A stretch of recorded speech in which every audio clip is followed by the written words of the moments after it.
안녕하십니까? 안녕하세요. 자, 이번 강의에서는 르네상스 이후의 예술에 대해서 살펴보기로 하겠습니다. 우리는 그 중세에서 르네상스로 넘어오는 시기에 소위 예술 의지가 어떻게 변했는지 살펴본 바 있습니다. 말하자면 중세 사람들은 현실을, 눈에 보이는 세계를 그대로 재현하는 데 관심이 없었죠. 그런데 중세에서 이제 르네상스로 넘어올 때 르네상스 화가들은 현세를, 눈에 보이는 가시적인 현실을 그대로 재현하려고 했습니다. 그러니까 예술 의지는 바뀌었는데 문제는 뭐냐면은 볼렌, 예술 의지는 바뀌었는데 큐는, 능력은 안 따라줬죠.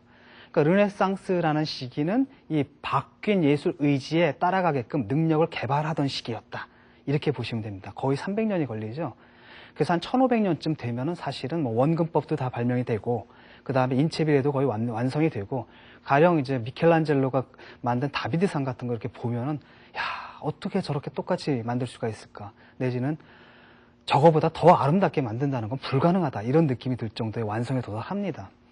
자, 문제는 뭐냐면 그 다음 예술가들은 그럼 뭘 해야 되느냐? 그러니까 르네상스 화가들 같은 경우에 자연을 그대로 묘사하면서 그 자기들이 하는 작업을 갖다 일종의 과학이라고 생각을 했거든요. 그럼에도 불구하고 과학은 사실 예술과 좀 다르잖아요. 창조적인 것은 아니잖아요. 그럼에도 불구하고 이 사람들은 그 과학적 방법, 말하자면 현실을 재현하는 과학적 방법을 만들어내는데 철저하게 창의력에 따랐습니다. 원근법도 창의력이 있어야지 발명하는 거죠. 새로운 인체 비례를 찾는 것도 창의력이 있어야 되고, 가령 색원근법, 말하자면 우리가 먼 산을 바라보면 녹색이 아니라 무슨 하늘색 비슷하게 보이죠. 그런 것도 이제 광학적인 지식이 필요하거든요. 하지만 이런 걸 만들어내는 것 자체가 르네상스 화가들에게는 일종의 창안이었습니다. 왜? 사라졌으니까, 그 사이에. 없었으니까. 새로 만들어내는 것이었거든요. 근데 그 후에는 어떤 형태가 벌어지냐? 모든 과업이 끝난 거거든요.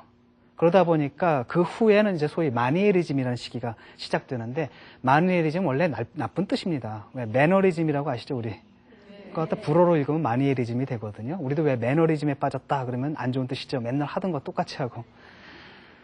근데 마니에리즘 시기에 그 예술가들 같은 경우에 사실 할 게 별로 없거든요. 남아있질 않았습니다. 왜? 르네상스 시기에 모든 것들이 다 끝났고요. 그렇기 때문에 마니에리즘 시대의 그 예술가들은 주로 이렇게 형태의 아름다움 내지는 기교를 추구를 합니다. 손재주를 굉장히 추구를 하고, 그러다 보니까 형태가 객관적 비례에서 오히려 제작적 비례에 이렇게 가까워져요. 그러니까 1대 8에서 1대 10 정도로 늘어나고, 그러다 보면 어떤 느낌이 드냐면 아름답다는 느낌보다도, 그러니까 아름다움이라는 건 감각적인 것에다 정신적인 것이 이렇게 결합되어 있는 거거든요. 근데 그보다는 이렇게 감각적인 것이 훨씬 더 강조가 되면서 우아하다는 느낌이 듭니다.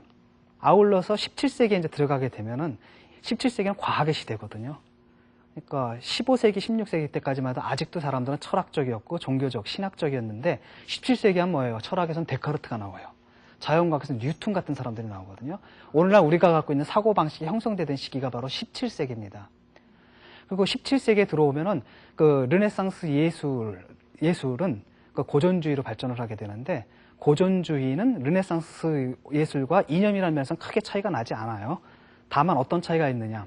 고전주의 시대의 예술가들은 르네상스 예술가들과 비교해서 좀 불행합니다.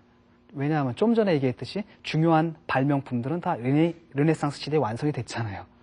그러니까 고전주의 시대 때는 어떻게 되냐면 르네상스 예술가들이 만들어낸 그 규칙을 하나의 그 규범으로 만들어가지고 그걸 강제를 합니다, 예술가들에게.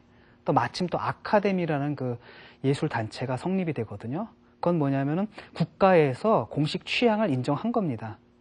말하자면 프랑스 같은 사회에서는 다양한 취향이 있는 게 아니라 예술 취향에서도 국가에서 인정하는 공식 취향이 하나가 딱 있는 것이고, 그 공식 취향을 그 대변하던 그 고전주의 비평가들 같은 경우에는 규칙의 체계를 만들어 놓습니다. 그걸 반드시 지켜야 된다. 예술가들에게 그걸 요구를 했어요.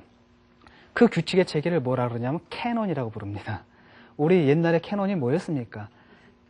그렇죠. 인체를 묘사하는데 가장 이상적인 비례관계, 그걸 캐논이라고 불렀는데, 이제부터 캐논이란 말이 의미가 넓어져가지고 예술작품의 주제, 제재, 그 밖에 그 다루는 기법들, 그 다음 예술작품에서 묘사하는 대상들의 종류, 하여튼 모든 것들을 그 총괄하는, 예술가라면 반드시 지켜야 할 어떤 규칙의 체계를 의미하게 되는 겁니다. 하지만 프랑스에서는 17세기에 이제 푸생이라는 위대한 고전주의 화가가 있었는데요. 프랑스 밖에서는 바로크 예술이 발흥을 하고 있었습니다. 가령 우리는 알고 있습니다. 벨기에에 가면 플랑드르 지방이죠. 지금의 벨기에는 루벤스라는 굉장히 유명한 화가가 있었죠. 네덜란드엔 누가 있습니까? 야경으로 유명한 렘브란트가 있죠. 이탈리아에 누가 있었냐면 빛과 어둠의 극명한 콘트라스트로 유명한 카라바지오라는 사람이 있습니다. 자, 그러니까 17세기라는 시기가 17세기가 있다면 프랑스에서는 누가 있습니까? 푸생이 있었죠. 고전주의입니다. 여기에 대비되는 흐름들은 이제 렘브란트라든지 네덜란드에 그 다음에 또 누가 있었습니까? 아까 루벤스 있었죠? 또는 카라바지오 같은 사람들이.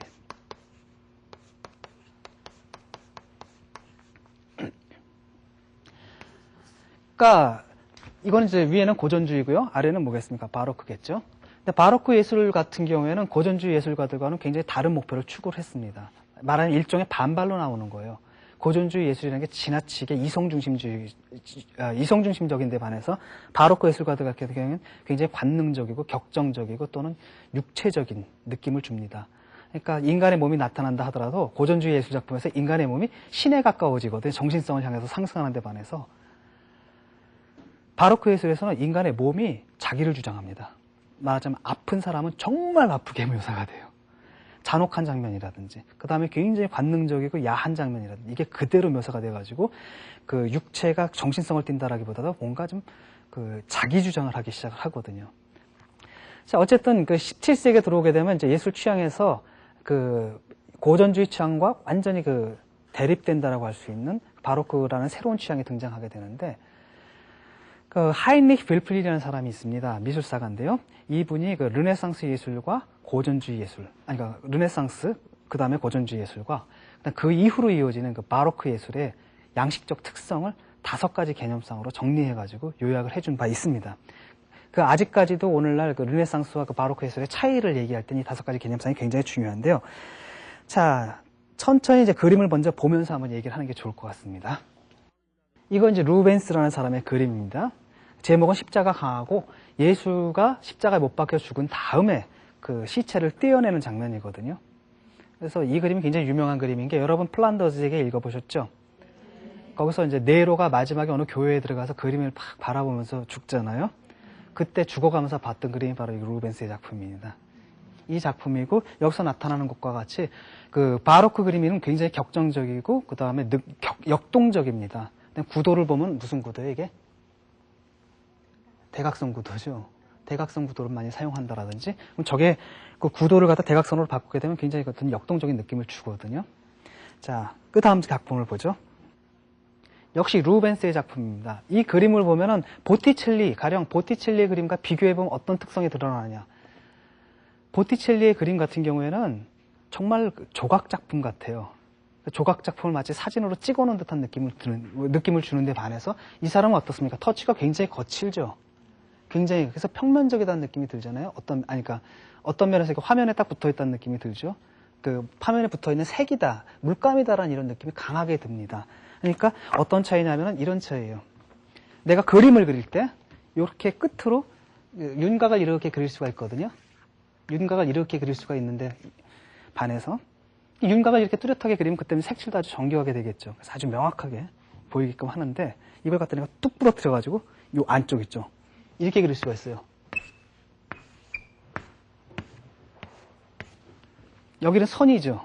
선이 중요한 요소더라고요. 여기서는 면이거든요. 면. 그러니까 바로크 예술 같은 경우에는 그 선을 이용한다라기보다도 이렇게 터치를 강하게 해가지고 두껍게 해가지고 아주 면을 갖다 구성해서 형태를 만들어내는 그런 전략을 취하거든요. 그래서 이것을 보통 그 뭐라고 하냐면 선적인 것에서 회화적인 것으로 변했다라고 얘기합니다. 첫 번째 개념상에 선적 것에서 회화적. 그럼 어떤 효과가 나타나냐면은 사실 선적일 때는 느낌이 굉장히 촉각적입니다. 왜? 윤곽은 더듬어서 만질 수가 있죠. 여러분 눈 먼 사람이 예컨대 사람들 얼굴 확인할 때 자기 아들의 얼굴을 확인하거나 이럴 때 영화 속에 자주 나오잖아요. 왜? 어떻게 합니까? 이렇게 만지죠. 만져가지고 형태가 나옵니다. 근데 바로크 예술 같은 경우에 그게 불가능한 게 형태가 뚜렷하지가 않아요. 선이 가다가 이렇게 끊겨버린다라든지 이렇습니다. 그 다음에 명확한 선이 아니라 이렇게 넓게 이렇게 색면이잖아요. 색면이다 보니까 뭘까 그 효과가 촉각적이다라기보다는 훨씬 더 시각적입니다. 이건 무엇을 말하느냐? 르네상스 그림들 같은 경우는 훨씬 더 조각적. 말하자면 감각의 기준으로 얘기를 하면 촉각적이었다는 겁니다. 그에 반해서 바로크 예술이다라는 것은 훨씬 더 시각적이고 색채의 효과를 더 선보다는 색면, 그렇죠? 형태보다는 훨씬 색의 효과를 더 중시한다는 것이죠. 그러다 보니까 화면의 그 전체적인 효과가 굉장히 중요시 여겨야 됩니다. 그 안에 그 개별적인 대상들 하나하나를 확인하는 것보다도 화면의 그 전체의 그림들. 왜냐하면 이렇게 거칠게 그렸기 때문에 그런 것이 더 중요하게 여겨지는 겁니다. 한번 이런 거 생각을 한번 해보세요. 한번 이렇게 한번 얘기를 해봅시다. 내가 이제 이런 그림을 그린다고 해봐요. 이게 뭐예요? 이거 사실은 이제 건데 모네가 수련을 그릴 때 이렇게 그렸거든요. 근데 가까이서 보면은 이게 막 색 덩어리입니다. 붓질 굉장히 거칠게 한 거거든요. 근데 멀리서 보게 보면 저게 뭐로 보이냐면 연꽃으로 보여요. 연꽃으로 보이거든요. 근데 고전주의 화가들 같으면 정말 어떻게 그렸습니까? 연꽃을. 이렇게 그렸을 거라는 거죠. 우리 흔히 그리는 것들. 그러니까 고전주의 화가들 같은 게 연꽃의 모양 그림이 이렇게 있죠. 바깥에 있어요. 우리 시각의 바깥에 객관적으로 존재합니다. 이게. 반면에 이거는 바깥에 있어요? 없어요? 형태가. 없죠. 우리가 멀리서 볼 때 우리 시각에 의해서 구성되는 거죠. 그런 효과라는 거죠. 그러니까 촉각적이다라기보다도 훨씬 더 시각적이고, 그러니까 바로크 회화는 훨씬 더 가상성이 강합니다. 이것보다는. 자, 두 번째로 넘어가죠. 두 번째 그림을 한번 봅시다. 이건 틴토레토라는 화가고요. 실제로는 마nie리즘에 속하는데, 이 마nie리즘에 속하지만은 이 사람의 그림이 굉장히 바로크적입니다. 그리고 실제로 이 사람이 좀 전에 봤던 루벤스에게 깊은 영향을 끼치기도 했고요. 자, 최후의 만찬 장면이거든요. 최후의 만찬 장면입니다. 근데 레오나르도 다빈치 거랑 좀 다르죠. 어떤 면에서 다르냐면은 레오나르도 다빈치 거 딱 보면 여러분 굉장히 명료하다는 느낌을 받죠. 그런데 이건 굉장히 복잡하죠. 정신없고 복잡하죠. 그 다음에 더 큰 차이는 뭐냐면 이게 어디로 갔습니까? 책상에 일직선으로 되어 있는 게 아니라 대각선으로 이렇게 들어가죠. 대각선으로 들어가게 되면 어떤 느낌이냐면 화면이 굉장히 깊이 쓴다는 겁니다. 그래서 두 번째는 뭐냐면 르네상스에서 바로크로 넘어갈 때 그 시 형식이 어떻게 변하느냐. 두 번째가 평면에서 깊이로 들어간다라고 얘기를 합니다. 자, 그 효과의 차이를 한번 그 다음 그림과 비교해서 보죠. 한번 봅시다. 이건 레오나르도 다빈치의 그림이죠. 전형적인 삼각형 구도죠. 전형적인 삼각형 구도고 여기 뭐가 있습니까? 이렇게 다 전면에 이렇게 배치가 되어 있죠. 그러니까 여기 모든 인물들은 한 선에 배치가 되어 있는 겁니다. 하나의 라인 안에 이렇게 배치가 되어 있는 겁니다. 근데 여기서는 그렇습니까? 아닙니까? 이게 아니라 비스듬하게 들어가죠. 그러면서 굉장한 깊이감이 생기거든요. 아울러서 구도를 보게 되면 이게 타원형 구도가 돼버리거든요. 타원형 구도가 되면은, 그러니까 타원형은 상당히 역동적이고 격정적인 느낌을 줍니다. 자, 확실하게 차이가 나죠. 두 시대. 그 세계를 바라보는 눈이 그 몇백 년 사이에, 100년, 200년 사이에 확 달라졌다는 걸 의미하는 겁니다. 자, 그 다음 작품을 한번 보죠. 유명한 그 미켈란젤로의 다비드상입니다.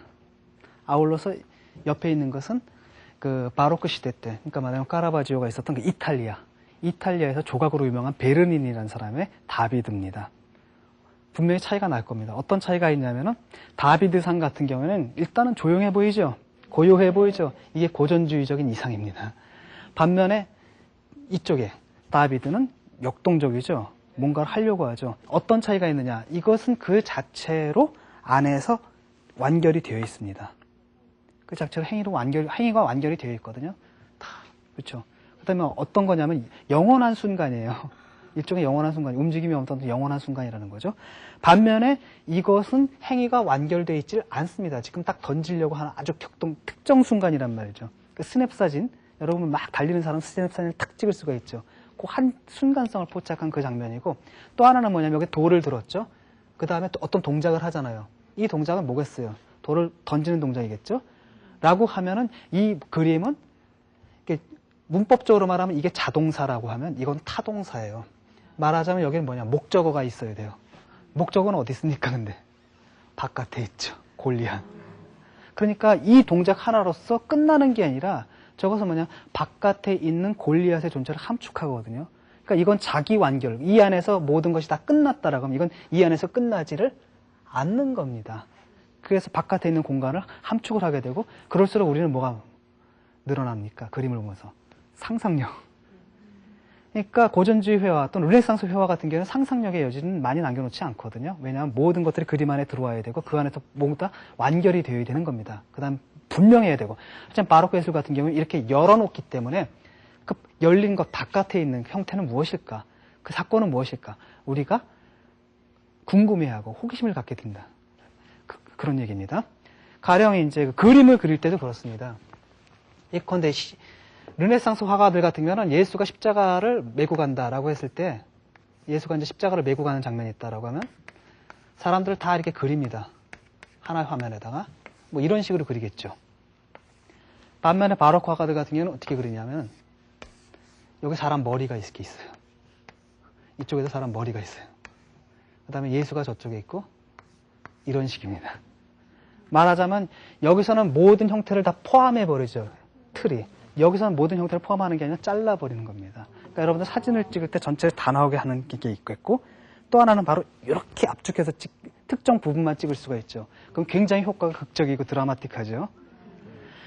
그러니까 르네상스 회화 같은 경우에는 굉장히 많은 대상들이 이렇게 들어가게 됩니다. 많은 대상들이 들어가는데 여기서는 액센트를 줄 수가 있어요.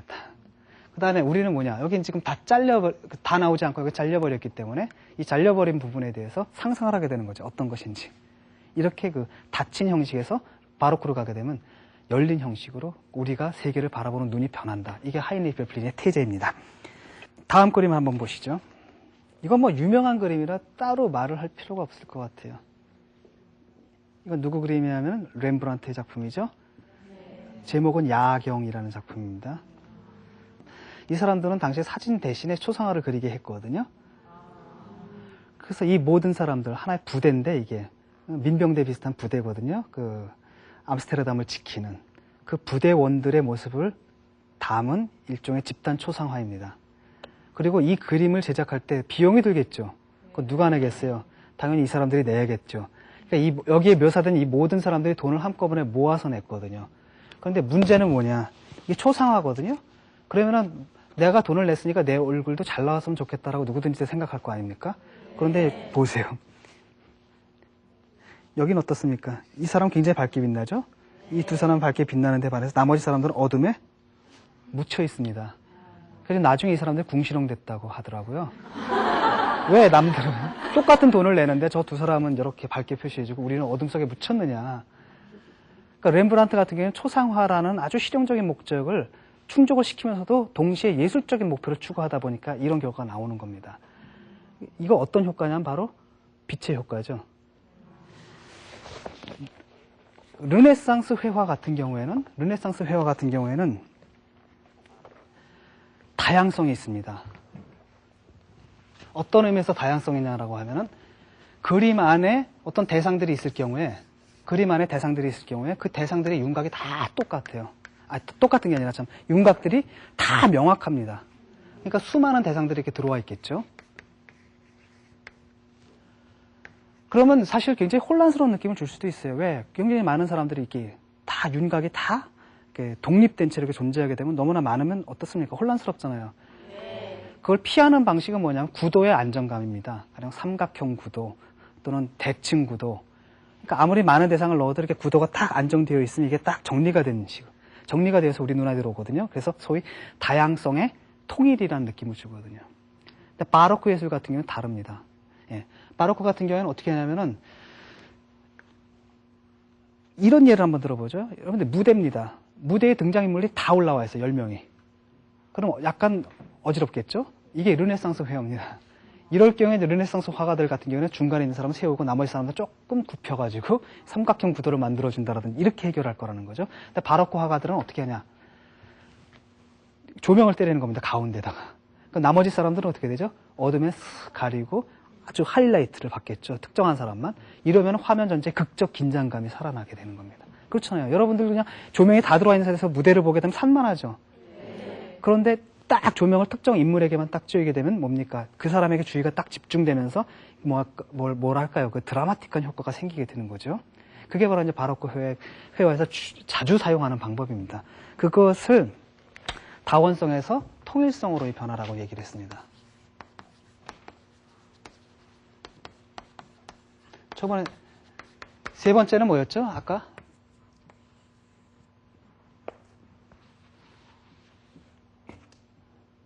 세 번째는 뭐예요? 닫힌 형식에서 열린 형식으로 간다라고 했죠. 네 번째는 다원성의 추구에서 통일성의 추구로 이렇게 넘어간다는 겁니다. 다음 그림 한번 보시죠. 이건 카라바지오의 그림입니다. 이건 이제 엠마오에서 식사라는 것인데 예수의 제자들이 어느 날 여행을 하다가 어떤 낯선 사내와 같이 동행을 하게 돼서 밥을 먹는데 갑자기 그 낯선 사내의 얼굴이 밝게 빛나면서 예수의 얼굴로 변하더래요. 그 장면을 그린 거거든요. 여길 보면은 팔을 보세요. 단축법이죠. 팔을 이렇게 벌렸는데 굉장히 깊이감이 생겨버리죠. 이런 방식으로요. 그래서 놀라움을 표시하는 것이고 저런 식의 그 놀라움을 이렇게 표시한다라든지 이런 것들도 그 바로크 예술의 하나의 특징입니다. 왜냐하면 고전주의 예술에서는 감정 표현은 가능한 한 이렇게 절제가 되거든요. 가능한 한 절제가 되고 그 이성의 힘으로 감정을 좀 억누르는 것이 미덕으로 상창이 되는 데 반해서 바로크 예술에서는 이런 식의 그 강한 제스처들, 굉장히 연극적인 제스처들이 자주 등장합니다. 여기도 뭘 볼 수 있냐면 빛의 사용을 볼 수가 있을 겁니다. 그렇죠? 좀 여기는 빛이 비치고 그 다음에 어둠에 감춰져 있고 어둠에 감춰져 있는 부분은 구별이 됩니까? 안 됩니까? 배경하고. 안 되죠. 이게 바로크 예술의 특징이거든요. 여기서 중요한 것은 어떤 뚜렷한 형태를 탐구한다라기보다도 그게 아니라 형태 이전의 그 빛과 어둠의 관계 문제. 이게 전체 회화를 이끌어가는 주제가 되고 있는 겁니다. 그러다 보니까 어떤 특성을 갖게 되냐면 다섯 번째. 절대적 명료성에서 상대적 명료성.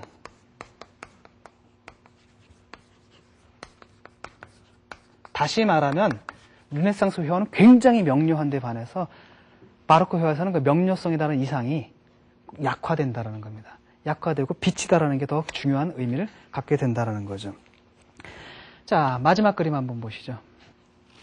이건 이제 베르닌이라는 사람의 그 그림인데 그 평면에서 깊이로 들어가는 것 같은 경우에는 조각에서도 나타납니다. 말하자면 이제 왜 벽감이라 그러죠. 이렇게 벽을 파가지고 조각상을 배치하는 경우에 르네상스 예술 건축에서는 그 조각상이 반드시 벽감 안에 들어갑니다. 반면에 바로크 예술에서는 조각상이 벽감 밖으로 튀어나와요. 이렇게 손을 이렇게 내민다라든지 옆에서 보면 이렇게 팔이 나온 게 보여요. 아니면 인물들을 배치할 때 3명의 인물을 배치할 경우 르네상스 예술 같은 경우에 벽감 안에 셋을 다 배치하는 데 반해서 바로크 같은 경우는 앞에 하나만 안에다 놓고 둘은 바깥으로 뺍니다. 그러니까 평면에서 깊이로 가는 느낌이 들고 여기도 보면 이렇게 옷주름을 굉장히 깊이 팠다는 느낌이 들 겁니다. 자, 원래 데카르트가 이렇게 17세기 고전주의 시대는 데카르트의 합리주의 시대였잖아요. 합리주의에 따르면은 감각은 배제가 되는 거예요. 오류의 원천이거든요. 감각은 배제가 되거든요. 가령 생각해 보세요. 젓가락을 갖다 물속에 넣었을 때 젓가락이 어떻게 되죠? 휘어져 보이죠? 눈은 휘어져 보이죠?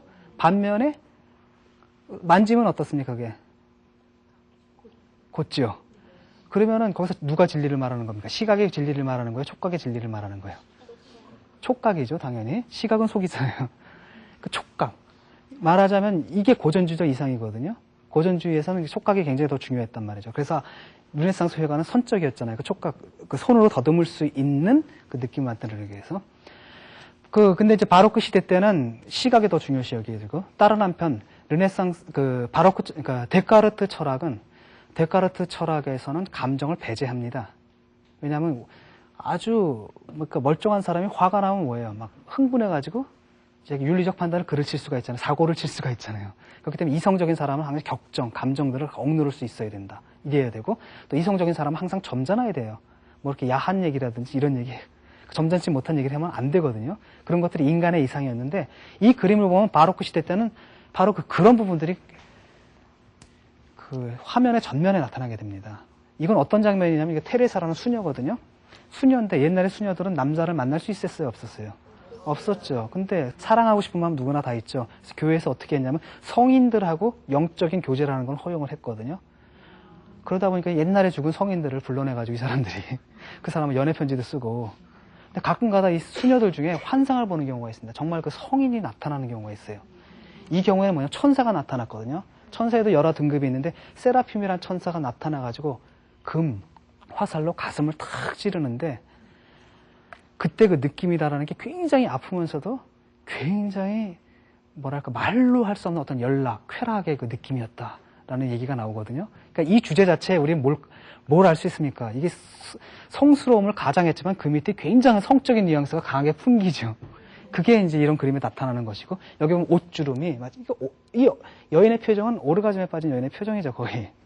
그다음에 옷주름을 통해 가지고 육체가 이렇게 진동하는 것. 오르가즘 순간에 그 육체가 진동하는 것들이 자르르르 흐르고 있거든요. 그러니까 고전주의 비평가들이라면 아마 저런 것들을 보고 점잖지 못하다라고 배격을 했을 거라는 거죠. 하지만 바로크 시 때는 저런 식의 표기가 가능했습니다. 저런 걸 바로크의 감추어진 에로틱이다라고 얘기를 합니다. 자, 오늘은 이제 르네상스 예술과 비교되는, 대립되는 바로크 예술의 특징에 대해서 알아봤고요. 다음 시간에는 바로크 예술 뒤에 또 뭐가 오냐면 고전주의의 부활이 일어납니다. 그걸 신고전주의라고 하는데, 신고전주의 예술론, 신고전주의자들의 미적 관념에 대해서 살펴보기로 하겠습니다. 감사합니다.